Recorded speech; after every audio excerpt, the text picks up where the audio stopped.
국가공인 AT 자격시험 세무실무 TAT 2급 함께 만나고 계시는데요. 이번 시간에는 결산 부분 살펴볼 예정입니다. 자, 저희가 시험 볼 때 맨 마지막에 이제 결산 업무를 부가세 끝내고 나서 재무회계 파트에서 하게 되고요. 그 다음에는 이제 원천징수 파트로 연결이 되는데 연결고리 부분 결산 문제가 두 문제가 출제가 되고 있어요.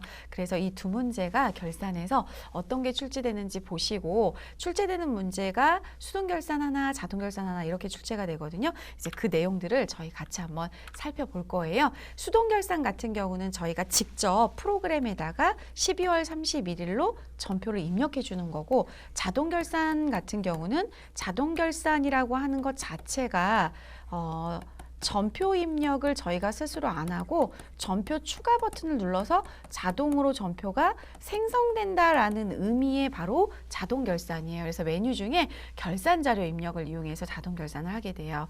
근데 이제 문제 키워드에 수동결산 써 있고 자동결산 써 있는데 저희가 이걸 꼭 자동으로 해야만 합니까? 이렇게 물어보는 수험생들이 계세요. 근데 수동으로 입력을 하시든 자동으로 입력을 하시든 12월 31일 날 차변 대변에 결산 분계가 정확히 돼 있다면 문제가 없다라고 판단하시면 되겠습니다.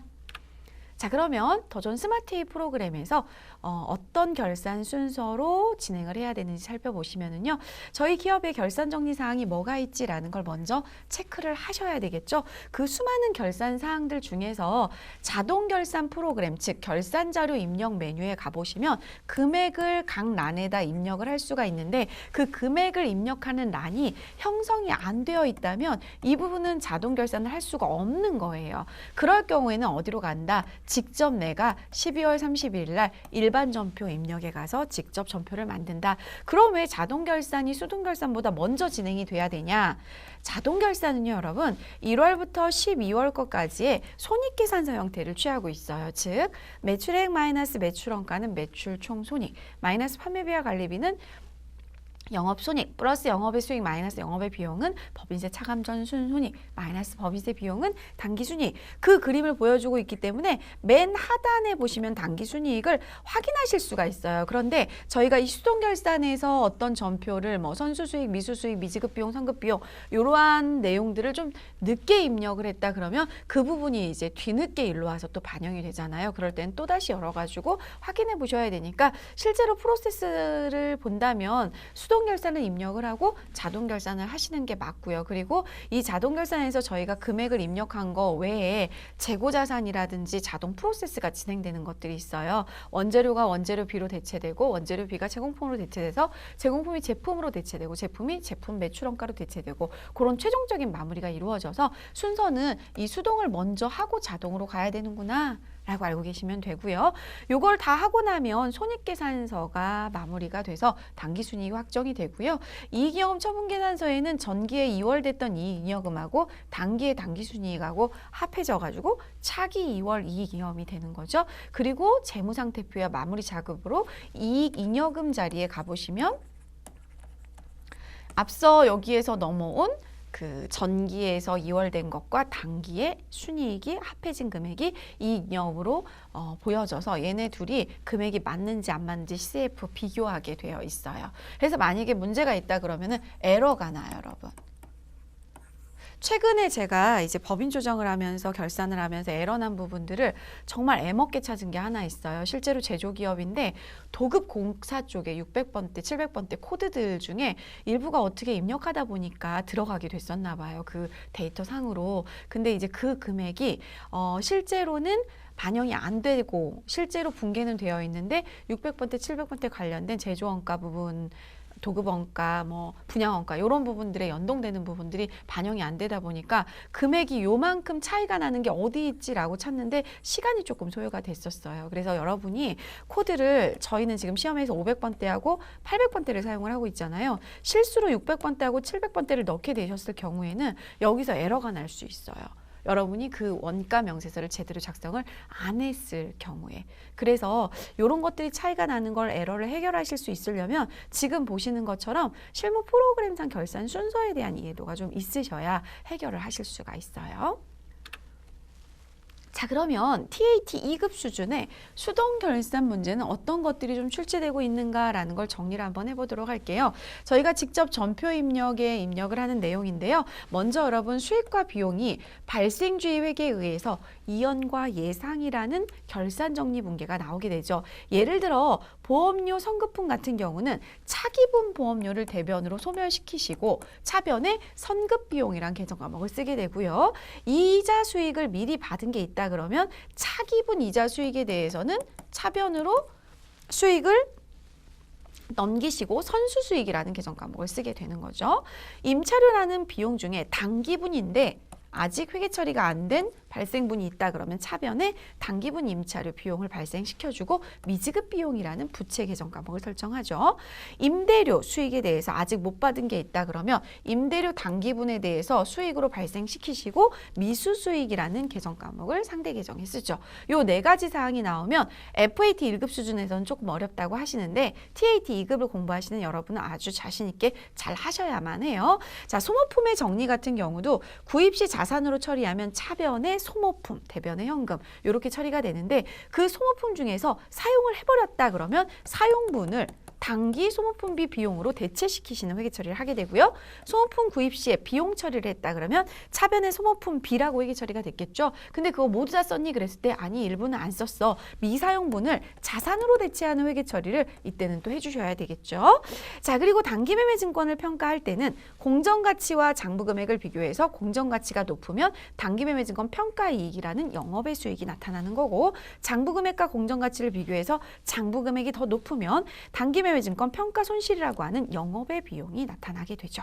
매도 가능 증권은 좀 조심하셔야 되고 제가 여기에 별표 5개 하도록 하겠습니다. TAT 2급부터는 매도 가능 증권에 대한 이해도를 묻는 문제들이 상당히 많이 출제가 되고 있는데요. 매도 가능 증권도 시장성이 있다면 기말 현재 공정가치로 평가를 하게 되어 있는데요. 장부금액이 공정금액보다 낮다. 즉 공정금액이 공정가치가 장부금액보다 높다 그러면 매도 가능 증권 평가 이익이 생기게 되고 장부금액이 공정가치보다 높다 그러면 매도 가능 증권 평가 손실이 생기게 되죠. 그러면 여러분 여기하고 여기하고 비교해보면 단기 시세 차익을 노리려고 하는 평가 이익인 단기매매 증권 평가 이익은 영업의 수익이에요. 단기매매 증권 평가 손실은 영업의 비용이에요. 얘네들은 단기 시세 차익을 노릴 목적이기 때문에 미실현 손익에 대해서도 손익계산서로 가도록 허락을 했어요. 하지만 회계 기준에서 매도 가능 증권인 장기 투자 목적인 얘네들은 자본에 약어로 쓸게요. 기타 포괄 손익 누계액에 들어가게 되어 있죠. 자본에 들어가는 아이들은 2월 되게 되어 있죠. 얘도 마찬가지죠. 자본의 기포손, 기타 포괄 손익 누계액. 그러면 이 자본에 들어가는 아이는 내년으로 뭐가 된다? 2월이 된다라는 거죠. 그렇기 때문에 이 매도 가능 증권 평가에 대해서 계속해서 처분될 때까지 반영되는 회계 처리들을 또 알고 계셔야 돼요. 지금 이제 결산 정리 분계이기 때문에 평가 이익에 대해서 얘기를 하고 얘가 자본 항목이구나라는 정도 평가 손익. 단기 매매 증권은 왜 영업의 수익, 영업의 비용인데 매도 가능 증권은 왜 자본의 기타 포괄 손익 누계액일까? 아, 장기 투자 목적이니까. 이렇게 해서 수동결산 정리하시고요. 또한 이제 재고자산 감모손실도 별표 5개. 왜냐하면 TAT 2급 수준에서 시험 문제 참 많이 나와요. 자, 비정상 감모는요. 도난당했거나 원인 모를 걸로 없어지게 됐을 경우에 차변의 재고자산 감모손실이라고 하는 영업의 비용으로 회계 처리를 하고요. 재고자산을 대변으로 감소시키되 8번 타계정 대체로 적용 코드를 넣어주셔야 돼요. 그래야지만 얘가 이 금액만큼은 원재료였다 그러면 원재료비, 제공품, 제품으로 안 가고 얘가 다른 계정 과목으로 대체됐다. 이런 의미를 주고 있는 거죠. 자, 부가가치세 정리 부분은요. 실제로 저희가 FAT 1급에서 무조건 한 문제가 출제가 되고 있기 때문에 이미 연습을 하고 넘어오셨어요. TAT에서는 어쩌다 한번 출제가 되고 있는데요. 매출세액이 매입세액보다 크다. 즉 부가세 예수금이 100원이고 부가세 대급금이 60원이다. 그러면 저희는 미지급 세금이 생기는 거죠. 저희가 요 회계 처리를 하는 거는 3월 31일, 6월 30일, 9월 30일, 12월 31일 예정 신고 기간 말, 과세 기간 말에 다 부가세 정리분계를 하게 됩니다. 그리고 매입세액이 매출세액보다 크게 되면 환급받을 세액이 생기니까 부가세 예수금이 60원이고 부가세 대금이 100원이다 그러면 미수금이 40원이 되죠. 실제로 여러분 이 미지급 세금은 다음 달 2월 25일까지 납부를 하게 되는 시스템이고요. 이 미수금은 25일로부터 1개월 이내에 환급이 되게 되죠. 그래서 여러분 부가세 신고서 과세 표준이라는 버튼을 누르면 거기에 환급 계좌를 기록하는 게 있죠. 거기에다가 이제 기록을 해주시면 거기에 통장으로 입금이 됩니다. 자, 선납세금은 어떤 경우가 이제 기준에 회계 처리가 되냐면 법인세 중간 예납하는 경우 차변에 선납세금, 대변에 보통예금. 보통 12월 말 결산 법인이면 8월 31일 날 중간예납세액이 나오게 되죠. 또는 이제 원천징수 은행에서 이자 주는데 원천징수를 당했더라. 이런 부분들이 선납세금으로 정리가 됐다가 12월 31일에 법인세 등으로 대체가 되게 됩니다. 외화자산평가, 이것도 여러분 문제 별표 3개 할까요? 외화자산평가 부분, 외화부채평가 부분도 TAT에서 두드러지게 이제 문제가 나오고 있는데 간혹 FAT 1급의 문제가 좀 어렵게 출제될 때 외화 평가가 내려가고 있는 현상을 보이고는 있어요. 외화 자산은 보유하고 있으며 외화 부채는 보유하고 있으며 기말 현재 평가를 해서 실제로 그 장부 금액을 외화 환율로 12월 31일 환율로 정리를 해서 환율 자체에 맞게 넣어 놓으셔야 되기 때문에 기존에 이제 자산을 취득했을 때나 부채를 빌려줬을 때, 빌려왔을 때, 차입했을 때 그리고 자산이 장기 외상 매출금, 뭐 외화 외상 매출금, 장기 외화 외상 매출금 이렇게 외화로 있을 때 이런 금액들이 그때 존재했을 당시하고 12월 31일 당시하고 환율 차이가 생기게 되죠. 그러면 그 환율 차이에 의해서 예금이 늘어나거나 줄어들거나 이런 현상이 발생을 하고 차입금이 늘어나거나 줄어들거나 이런 현상이 발생을 하겠죠. 그러면 나머지 발생하는 부분에 차액의 문제, 차변의 문제가 생기면 그 차액은 외화 환산 손실 영업의 비용이 되고요. 만약에 대변에 그 차익이 생기면 외화 환산 이익이라고 해서 영업의 수익 계정 과목으로 내용이 나오게 되겠죠. 그래서 여러분 기말에는 이 외화 평가를 하게 됐을 때는 환산이라는 글씨가 들어가 있는 손실과 이익을 선택하셔야 돼요. 근데 거래가 종결되면서 외화 환산 말고 종결되면서 환율 차이가 생겼다 그러면 환산이 아니고 외환차익이나 외환차손으로 가야 돼요. 즉 환산이라는 단어가 안 들어가죠. 거래가 종결됐을 때는. 그래서 꼭 비교해서 회계 처리해 주셔야 돼요. 만약에 외화 자산을 갖고 있는데 기말 평가 금액이 장부 금액보다 낮게 평가가 되면 어쩔 수 없이 자산을 감소시키게 되고 손실되게 되는 거고요. 기말 평가 금액이 높으면 자산을 증가시키게 되고 환산 이익이 되는 거죠. 외화 부채 같은 경우는 기말 평가 금액이 더 낮으면 갚을 돈이 낮아지는 거니까 부채는 감소하게 되고 이익이 생기게 되는 거고요. 장부 금액보다 기말 평가 금액이 크면 갚을 돈이 늘어나게 되니까 외화 차입금은 증가하게 되고 외화 환산 손실이 생기는 케이스죠. 의외로 이게 좀 헷갈린다고 그러세요. 그래서 문제를 푸실 때 첫 번째 기준은 뭐냐면 외화 자산이 나왔어, 외화 부채가 나왔어. 그게 첫 번째 기준이고요. 떨어졌어, 환율이 올라갔어. 그게 두 번째 기준. 그래서 적용시키시면 되겠고요. 기말 결산 정리분계 때는 무조건 이 외화에 대해서 문제가 나오면 평가에 대해서는 환산이라는 단어가 들어간 계정 과목을 선택을 해주세요. 자, 이제 대손충당금 환입은요. 실제로 저희가 대손충당금이 120원이 있어요. 금액 작게 이해도 높이기 위해서. 그런데 이제 저희가 채권이 얼마 정도 있냐면 10,000원 정도 있어요. 그래서 우리는 여기에 1%를 설정료를 하고 있어서 100원 정도만 대손충당금이 12월 31일 날 재무상태표에 보고가 되면 돼요. 그런데 이미 우리는 충당금 항아리 얼마가 있어요? 120원이 있어요. 이럴 때는 어떻게 해야 돼요? 대변에 있던 자산의 차감 계정인 대손충당금을 차변으로 감소시키시고 대손충당금 환입이라는 계정 과목을 넣어주시면 돼요. 대손충당금 환입 역시도 언제 나오는 거다? 기말 평가 때 나오는 거다. 대손충당금 환입도 별표 한 3개 칠까요? 그나마 좀 어려운 문제들에 속해요. 자, 지금 샘플로 수동결산과 해당되는 문제들을 쭉 어떻게 해결할지 간단하게 이제 결산 정리사항을 살펴봤어요. 관련된 예제 문제 보시면서 어떻게 수동결산을 하는지 만나보겠는데요. 자료는 외화 평가 문제가 주어져 있습니다. 결산일 현재 보유하고 있는, 자, 첫 번째 판단할 거 외화 뭐다?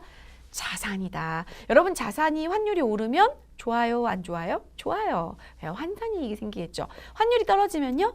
저평가되니까 안 좋아요. 그러면 환산 손실이 생기겠죠. 떨어졌어요, 올랐어요? 라는 거 비교해 볼까요? 자, 저희 장부에는 US 달러당 1,200원인데 떨어졌네요. 달러당 얼마 떨어졌어요? 100원만큼 하락했네요. 속상한데요? 따라서 뭐가 생긴 거예요? 외화 환산 손실이 생긴 거죠.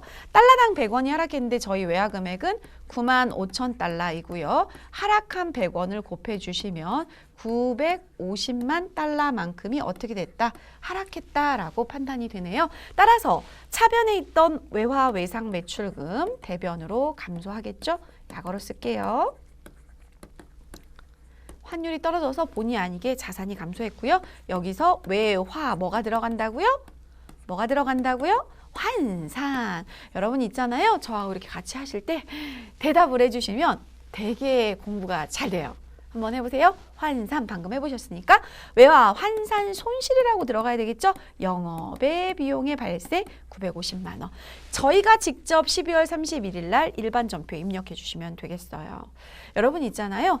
이걸 만약에 자동 결산을 하고 싶어 그러면 결산 자료 입력에 가셨을 때 외화 환산에 대한 환율을 적용하는 어떤 칸들이 있어야 되는데 없어요, 여러분. 그래서 저희가 직접 외화 자산에 대해서 환율 떨어진 환산 손실에 대해서 수동 결산으로 입력을 하시면 돼요. 자, 지금부터 더존 스마트A 프로그램 여셔서 수동 결산을 12월 31일 분개해 보도록 하겠습니다. 더존 스마트A 사용급수 TAT 2급에 2638의 골든슈즈로 로그인 하셔서요. 전표 입력에 일반 전표 입력에 12월 31일자로 관련 내용 입력해 보도록 하겠습니다. 저희 앞서 외화 외상 매출금이 US 달러로 95,000달러가 있다라고 확인을 했고요. 그게 장부당 적용 환율이 달러당 1,200원이라고 확인을 했어요. 그러면 혹시 저희 합계잔액 시산표에 가셔서 정말 외화 외상 매출금이 그 정도 있는지 결산일 현재 기준으로 12월 31일로 조회를 해봤습니다. 1억 1,400인데 여러분 95,000달러 곱하기 1,200원 하면 요 금액이 나오죠. 자, 요 상태의 외화 외상 매출금이었는데 12월 31일 적용 환율이 달러당 1,000원만큼 하락한 케이스죠. 따라서 앞서 계산하신 것처럼 외화 자산에 대해서 평가를 했는데 환산 손실이 생겼더라. 달러당 얼마? 100원씩 하락했죠. 그래서 얼마였었어요? 950만 원이었나요? 네, 그렇게 해서 950만 원을 외화 환산 손실로 입력을 해주시고요. 대변은 원래 얘가 사용하고 있는 계정 과목인 외화 외상 매출금. 자산 외화 외상 매출금이 대변으로 가는데요. 이때 이제 거래처가 나와 있으니까 그대로 거래처 코드 걸어주시고 여기서 거래처 코드 걸어주시지 않으면 저희 시험 문제 유의사항에 채권, 채무, 예금에 대해서 거래처 코드를 반드시 걸 것 이렇게 돼 있단 말이에요. 근데 이거 안 거시면 문제가 되는 거죠. 따라서 차변에 외화 환산 손실 영업의 비용의 발생 950만 원, 대변에 외화 외상 매출금 자산의 감소 950만 원 거래가 되겠어요. 이렇게 입력하시고 나서요. 합계잔액 시산표를 다시 한번 조회하시면 어떤 현상이 나타날까요? 950만 원만큼이 대변으로 감소가 되겠죠. 따라서 합계잔액 시산표 조회 다시 해보시면 외화 외상 매출금이 요 금액으로 1억 450만 원 금액으로 떨어져 있는 걸 확인할 수 있는데 요 금액은 얼마겠어요? 95,000 US 달러 곱하기 달러당 1,100원에 대해서 적용된 기말 적용 환율이 되겠죠. 자, 이렇게 해서 수동 결산은 지금 해보신 것처럼 12월 31일에 직접 저희가 전표를 입력해 주는 걸로 마무리했습니다. 이제 자동 결산을 살펴볼 시간인데요, 여러분. 자동 결산은요, 왜 이름을 자동 결산이라고 했냐면 저희 결산 및 재무제표 메뉴에 가시면 결산 자료 입력이라는 메뉴가 있어요. 여기에 관련되는 내용에 금액을 입력을 해요. 그리고 상단부에 전표 추가라는 버튼을 클릭하면 그 란에 해당하는 전표를, 결산 전표를 프로그램이 스스로 알아서 끊어줘요. 스스로 알아서 작성한다. 그래서 자동 결산이라고 얘기를 합니다. 물론 내가 오랫동안 시험 문제를 풀다 보니까 나는 이거 결산 자료 입력에 가서 금액 입력해서 전표 추가하는 것보다 내가 직접 12월 31일에 전표 입력할 거야. 괜찮아요. 그리고 얘를 3번 차변, 4번 대변으로 하셔도 되고 뭐 5번 결산 차변, 6번 결산 대변으로 하셔도 돼요. 분계만 맞으면 되는데 실제로 여러분이 수동 결산하는 건 그냥 3번, 4번 쓰시고요. 자동 결산은 본인이 스스로 이제 입력이 될 때 5번, 6번 결산 차변, 결산 대변으로 입력되는 현상을 만나보실 수가 있어요. 본 메뉴는 결산 작업의 마지막 단계로 결산 정리 사항을 수동으로 대체 분계하지 않고 내가 결산 자료 입력 메뉴에 해당 금액 입력해서 자동으로 하겠다라는 거예요. 월별, 분기별, 반기별, 연간 해당 월의 선택에 따라서 중간 기말 결산을 진행할 수가 있어요. 근데 보통 저희 시험에서는 당연히 12월 31일 기말 결산 진행하는 걸로 시험을 내고 있습니다. 자, 결산 정리사항 체크하셔서 이 중에서 자동 결산이 있다라는 부분이 지금 할 부분이고 앞서서 수동 결산 입력을 해보셨고요. 이 부분은 일반 점표에 직접 입력을 하셨고 자동 결산 내용 중에는 재고자산, 기말 재고액, 원재료가 될 수도 있고요. 제공품이 될 수도 있고요. 제품이 될 수도 있고요. 상품이 될 수도 있고요. 주어진 문제에 해당되는 재고자산 금액을 모두 입력하면 되고요. 감가상각비 같은 경우는요. 고정자산 등록이 되어 있는 내용을 자동으로 얘가 연동해서 가져오는데 이 메뉴 중에서 월별 감가상각비 계상이라는 게 있어요. 저희가 이거를 12월로 열어가지고 저장을 하면 이 부분이 자동으로 요 결산자료 입력의 기능 모음 쪽에 연동이 돼서 들어와요. 그래서 요거 확인할 거고요. 그 다음에 퇴직급여 부분. 이제 본 문제에서는 여러분 저희가 준비한 자료는 감가상각 관련된 문제가 있기 때문에 요거 이제 확인을 같이 해보실 거고요. 퇴직급여 관련된 부분도 그 란에다가 입력을 하시면 자동으로 퇴직급여와 퇴직급여 충당부채가 회계 처리되고요. 대손상각비도 그 란에 입력을 하시면 차변의 대손상각비 대변에 109번, 111번 이런 식으로 관계되는 차감 계정의 대손 충당금이 회계 처리가 됩니다. 기타의 대손상각비는요. 대여금 같은 거, 미수금 같은 거, 기타의 채권들을 못 받게 되는 경우에 회계 처리를 하는 건데 미리 예상을 해서 충당해 놓은 돈들도 기타의 대손상각비 자리 부분에 해당되는 대여금, 미수금 란에 입력하시면 됩니다. 법인세 등은 중간 예납이라든지 원천징수 부분에 대해서 이미 저희가 수동 결산에서 법인세 등으로 대체를 했다면 나머지 금액만, 즉 선납세금을 차감한 나머지 금액만 자동 결산에다가 입력을 해주시면 이 차액 부분만 차변에 법인세 등 대변의 미지급세금으로 회계 처리가 되고 그 부분이 다음 연도 3월 31일 날 납부하게 되는 거예요. 실제로 이제 수동 결산 문제 한 문제 출제가 되고 있고요. 자동 결산 문제 한 문제가 출제가 되고 있습니다. 문제를 보시면서 자동 결산 한번 수행을 해볼 텐데요. 유형자산 문제가 주어져 있고요. 기계장치인데요. 2020년 7월 1일에 5천만 원에 구입을 하셨고 생산부에서 사용하고 있고 내용 연수는 5년입니다. 이번 연도에 취득을 했기 때문에 당연히 감가상각 누계액은 이월된 게 없고요. 제시된 자산에 대해서만 감가상각하기로 한다. 그러니까 요건만 다루겠다라는 거고요. 기계장치에 대한 시운전비는 취득일에 적절하게 회계 처리가 되어 있대요. 그러면 여러분 시운전비를 확인하셔야 되겠죠. 왜냐하면 회계학적으로 시운전비, 자산을 취득해서 그 자산이 사용되기까지 준비 상태에 이르는 취득 부대 비용인 거죠. 이 취득 비도 비용은 어떻게 하죠? 취득원가에 가산하죠. 그럼 취득원가에 가산하다 보니까 이 5천만 원에 플러스 시운전비가 함께 들어가서 고정자산 등록이 돼야 된다는 걸 이 문제에선 판단하셔야 되고요. 고정자산 등록 메뉴를 참고해서 유형자산 감가상각비를 계산하고 결산에 자동 반영하라고 하는데 여러분 여기서 저하고 월별 감가상각비를 12월 31일로 열어보고 이걸 가지고 자동 결산에 반영되는 거를 확인해 볼 예정이에요. 자, 그럼 더 좋은 스마트이 프로그램 여셔서 자동 결산, 유형자산 입력하시고 관련된 감가상각까지 자동결산 전표 추가하는 거 수행해 보도록 하겠습니다. TAT 2급 2638 주식회사 골든슈즈로 로그인하셔서요. 자동결산 문제는 결산 및 재무제표 메뉴에 결산자료 입력이라는 메뉴를 클릭을 하셔서 1월부터 12월로 여셔서 여기에 내용을 넣어주는 거예요. 그런데 이제 저희 문제 주어진 게 뭐냐면 자동 결산을 하긴 할 건데 여기 내용 중에 감가상각비를 반영을 할 거다라는 거죠. 지금 결산자료 입력으로 제가 먼저 들어왔는데요. 감가상각비가 생산부서라고 하면 제조 쪽이기 때문에 제조 쪽에 해당되는 감가상각비를 쫓아가셔야 돼요. 제조 경비 쪽에 감가상각비의 건물 여기에 금액이 들어오면 되고요. 전표 추가를 눌렀을 때 자동으로 차변의 감가상각비, 대변의 감가상각 누계액이 회계 처리가 되게 돼요. 하지만 지금은 여기에 금액을 들어오게 하기 위해서 기능 모음을 눌러서 감가상각 반영을 누르면 아무런 내용이 없죠. 이 내용이 없다는 건 뭐냐면 아직은 고정자산 프로세스를 진행을 안 했다라고 해석을 하시면 돼요. 따라서 평가 문제 1번에 제시된 자료를 자산을 고정자산 등록에 입력하세요라는 걸 여기다가 등록을 해주셔야 돼요. 먼저 등록하시고 나서 또 보여드릴게요. 202번에 건물 코드는 201 되겠고요.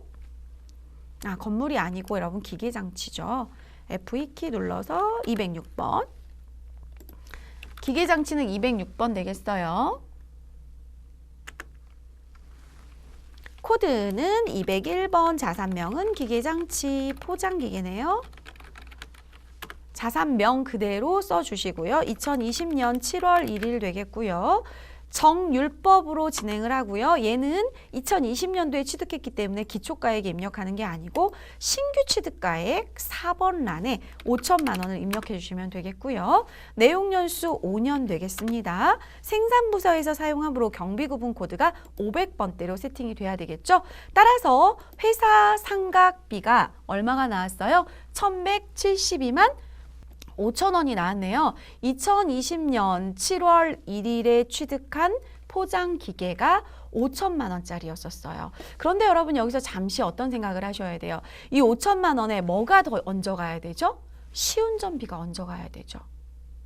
시운전비는 부가가치세가 있을까요? 없을까요? 이런 생각을 좀 해보시고요. 만약에 부가세가 없다면 7월 1일자 일반 전표 입력에 들어가셔야 되고 부가가치세가 있었다면 메인 매출 전표에 있겠죠. 가끔 일반 전표 찾아보다가 없으면 없는데요 하고 질문하시는 분들이 계시는데 그러면 혹여 메인 매출 전표에 있을 수도 있잖아요. 따라서 두 개 다 검색을 해보시는데요. 현재 일반 전표에 입력을 해보니까 7월 1일자로 시운전비 200만 원이 기계장치로 회계 처리되어 있는 게 보이네요. 그러면 지금 이 포장기계가 7월 1일 날 취득이 됐다면 이 부분에 대해서는 원래 기계 가격은 5천만 원이고 시운전비가 200만 원이 있으니까 고정자산 등록에 신규 취득 및 증가 자리에 5천만 원 플러스 시운전비 200만 원에서 5,200만 원이 돼야 되겠죠. 뭐가 달라졌어요? 감가상각비가 달라졌죠. 1172만 6천 원으로 감가상각비가 달라졌습니다. 시운전비 놓치지 않고 입력하셔야 되고요. 경비구분 코드를 반드시 생산부에 500번대로 꼭 걸어주셔야 되겠고요. 요거 닫으시면 고정자산 등록이 마무리가 되고요. 결산자료 입력에서 여러분 만약에요. 고정자산만 등록해도 결산자료 입력에 얘가 끌려오나? 이게 궁금하시면 지금 이 상태로 다시 한번 감가상각을 가잖아요. 없는데요? 얘는요. 어디를 조회해야지만 결산 자료에 입력이 되냐면요. 고정자산 등록을 해놓고 월별 감가상각비 계상을 클릭을 해서 12월로 월별 감가상각비를 조회를 하면 이 12월 상가액 부분 1172만 6천 원이 저장이 되면서 결산 자료 입력에 반영되는 걸 확인하실 수가 있어요. 만약에 나는 이 프로세스 잘 모르겠다 그러면 감가상각비를 기록을 해 놓으셨다가 또는 컨트롤 C 해 놓으셨다가 실제로 여러분이 수동으로 입력하셔도 괜찮아요. 근데 저희는 원래 프로세스대로 해서 월별 감가상각비 계상을 저장을 했습니다. 그러면 다시 한번 1월부터 12월로 제가 조회를 했을 때 두구두구두구두 어떤 현상이 발생하냐면요. 감가상각비 반영에 이렇게 짠 하고 나타났죠. 다 나타나셨나요? 박수. 이렇게 나타나야 돼요. 이것을 결산 반영하겠어 라고 하단에 결산 반영을 클릭해서 눌러주시면 제조 쪽 경비 쪽에 기계장치였었죠. 기계장치 금액 쪽에 이렇게 1172만 6천 원이 들어와요. 건물이 아니고 기계장치였었어요. 여기로 들어왔어요. 자, 그러면 얘를 전표 추가를 누르는 순간 차변의 기계장치에 대한 감가상각비, 대변의 206번 기계장치에 대한 207번 차감계정 감가상각 누계액이 회계 처리가 되는지 확인하시면 되겠죠. 단 여러분이 요걸 전표 추가를 하게 되면 기말원재료가 빵원이다, 0원이다라고 인식을 하고요. 제공품도 0원이다라고 인식을 해서 재고자산 프로세스도 자동 진행이 돼요. 전표 추가 진행하겠습니다. 일반 전표에 12월 31일자로 감가상각비 붕괴된 거 확인해 보도록 하겠는데요. 저희가 500번대 제조 원가 코드의 감가상각비를 산정을 했기 때문에 중간쯤에 보시면 518번 감가상각비 1172만 6천 원, 대변에 207번 감가상각 누계에 1172만 6천 원을 확인하실 수가 있습니다. 만약에 여러분이 이렇게 결산을 자동으로 하고 나서 다시 하고 싶다 그랬을 때는 여기 오른쪽에 보시면 결산 붕괴라고 되어 있는 얘네들이 자동으로 붕괴가 된 건데요. Shift F5키를 누르셨을 때 이 결산 붕괴라고 표현되는 아이들만 지울게 라는 메시지 창이 떠요. 그러면 체크되어 있는 결산 붕괴를 삭제 버튼을 눌러서 삭제를 다시 하시면 쫘라락 다 없어져요. 그리고 다시 결산 자료 입력에 가셔서 1월부터 12월로 여러분이 입력한 자료를 다시 가지고 오시면 그 자료가 그대로 생성이 되어 있고요. 여기서 고치고 싶은 내용들을 또 수정을 하신 다음에 전표 추가를 누르셔서 예스를 하시면 다시 일반 전표 입력에 관련된 내용이 12월 31일자로 조회했을 때 이렇게 반영되는 걸 또 확인하실 수가 있어요. 자, 이렇게 해서 결산 자료 입력을 통한 자동 결산까지 입력 마무리해 봤습니다. 이렇게 해서 7강 결산 마무리해 봤습니다. 결산 마무리하면서 수행 팁으로 정리 한번 해보겠는데요. 결산 작업의 순서는 결산 정리 사항을 체크를 하고 12월 31일자로 수동 결산이라는 표현으로 일반 전표 입력에 저희가 직접 입력을 하고요. 자동 결산이라는 표현으로 결산 자료 입력에 금액을 입력하셔서 상단부에 전표 추가를 누르셔서 전표를 자동으로 생성하는 걸 해보셨어요. 이렇게까지 하고 나면 손익계산서에 당기순이익이 확정이 되고요. 정기 2월 이익잉여금과 당기순이익이 만나서 이익잉여금 처분계산서에 차기 2월 이익잉여금이 확정이 됩니다. 그러면 재무상태표에 미처분 이익잉여금 금액하고 맞물리면서 이제 재무제표가 다 작성이 되는데요. 실제로 여러분 저희가 FAT 1급까지는 회계 정보 분석이라고 하는 조회 문제가 나왔었어요. 그런데 TAT 2급부터는 회계 정보 분석이라고 하는 조회 문제가 안 나와요. 즉 수동 결산 문제 한 문제, 자동 결산 문제 한 문제만 출제를 하고 있어요. 그래서 이 부분은 이걸로 시험을 응대하시면 되고요. 실제로 실무를 보시는 분들이라면 손익계산서와 이익잉여금 처분계산서와 재무상태표까지도 연결되는 걸 잘 알고 계셔야 되고요. 손익계산서에서 당기순이익 확정이 되면 2월 이익잉여금과 당기순이익이 합해져서 이 부분에서 이제 차기 2월 미처분 이익잉여금이 확정이 되고 이익잉여금 처분계산서에서 전표 추가를 누르시게 되는 행위를 반드시 하셔야 되는데 이때는 대변에 있던 여러 가지 수익이 차변으로 대체가 되면서 손익으로 대체 분계가 이루어지고요. 차변에 있던 여러 가지 비용이 대변으로 대체 분계가 되면서 차변으로 손익이라고 이렇게 분계가 돼요. 그래서 이 손익도 결국은 이익이 났다 그러면 그 이익만큼이 다시 손익으로 회계 처리가 되면서 미처분 이익잉여금이라고 하는 계정 과목으로 대체가 돼요. 그래서 이제 실제 실무 업무를 보실 때는 이런 프로세스까지 정확하게 연계돼서 좀 해보시는 게 좋겠고요. 저희 시험 응시용으로는 수동 결산 문제와 자동 결산 문제를 잘 풀어내시면 되겠습니다. 그래서 수동 결산은 직접 12월 31일 입력한다. 자동 결산은 결산 자료 입력에 입력해서 전표 추가를 한다. 여기서 좀 난해한 것들은 어려운 회계 처리들, 매도 가능 증권에 대한 회계 처리들, 외화 평가에 대한 회계 처리들, 대손 충당금 환입에 대한 회계 처리들 이런 부분들을 스스로 정리하시면 되겠습니다. 강의 마무리하면서 나와 대화하기 시간 살짝 가져보면요. 생각을 바꾸면 세상이 바뀐다고 합니다. 긍정적인 생각이 지닌 힘은 의심할 여지가 없다고 해요. 나는 할 수 있어. 라고 믿는다면 성공할 가능성이 훨씬 높아진대요. 여러분 지금 결산까지 오셨죠? 이제 저하고 원천징수로 넘어가서 원천징수 파트들을 공부할 텐데 여기까지 오신 게 산 정상으로 하면 중턱 이상까지 올라오신 거고요. 조금만 고개를 올려보면 산 꼭대기가 보여지고 있는 시점이 지금 시점이라고 보시면 되겠어요. 산 꼭대기가 조금만 더 올라가면 보이니까 나는 TAT 2급 자격증 취득할 수 있어 라는 마음으로 힘내시면 좋겠고요. 다음 시간에 원천징수로 만나 뵙도록 하겠습니다.